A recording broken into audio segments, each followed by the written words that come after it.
No, it's always great when arts administration and board members can work well together. But what about when there's a board mutiny, when there's a serious problem with how they feel about some of the leadership within the arts organizations? How have you encountered this? How should that be dealt with? Yeah. Go ahead, Jeff. Yeah, Jeff, your worst nightmare. You know, it's interesting. There is a guy, I won't mention his name, but a friend of mine from Miami who was on, for many years, he was a bit of a mentor of mine. He's now in his 60s. And he was the sort of rock star American young arts leader, running big arts centers, doing amazing things. And then he said he was about 50 and he ended up on the wrong side of politics running this arts center. He thought he'd found his dream job in Miami, running a large performing arts center near the beach. He was so happy. And he said that the wrong two board members got offside with him, and he just could not overcome the sort of political back channels that ended up taking him out. That happens. Like, at the end of the day, these are political jobs, and you are there, I am there, I have my job as a result of the board of the TSO believing I can do it. And in fact, as well, the musicians and the staff. Like, you sort of have two components you have to bear in mind. One is the governance, which in our case would be a foundation board and a main board, and the other would be the entire staff of the TSO. So it's conceivable one would face, and there are organizations actually in the US now, there's a very prominent music organization where the entire musical staff has petitioned to have the CEO removed. Which for me, if that were to ever happen, I'd be gone tomorrow. Like, you can't run an institution if people don't believe in you. I haven't faced a mutiny situation, but there certainly have been situations where almost there's been infighting between board members, and that's difficult to manage, and that's really where having a very strong, effective board chair can be so helpful.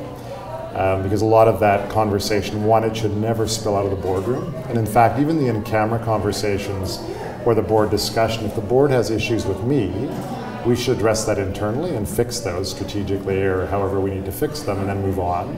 If you do end up with a situation where your board's leaving the boardroom and then going out in the community and saying, actually I did have this happen once at the ballet school. When I started there, we were insolvent basically. And one of our board members, I love to take on these challenges, one of the board members took the information from the board meeting and went around the various different parties of Toronto telling everyone we were insolvent. There was a 33-year-old CEO and the ballet school was dead in the water. As it turned out, we managed to turn it around within a year, so in a way it was almost reverse positive brand building for me, so it seemed like I saved the day. But I think generally a good board chair as a leader will help mitigate a lot of that. What are your thoughts? I recently went through a crisis where the CEO took a situation very personally. He shouldn't have, but he did.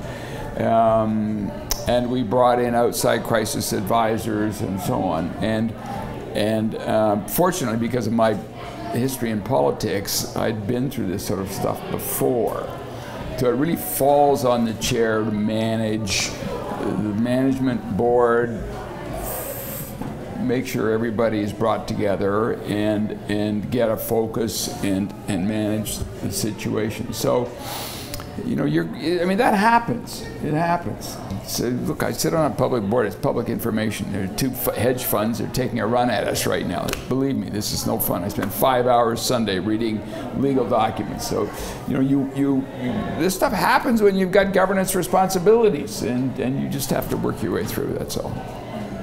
And hope for a little luck. All right, so I have some big adventures ahead of me on this arts board. Now, so which arts organization was it again? I'm sorry, I missed the name. I'm letting the chair of the board craft that announcement.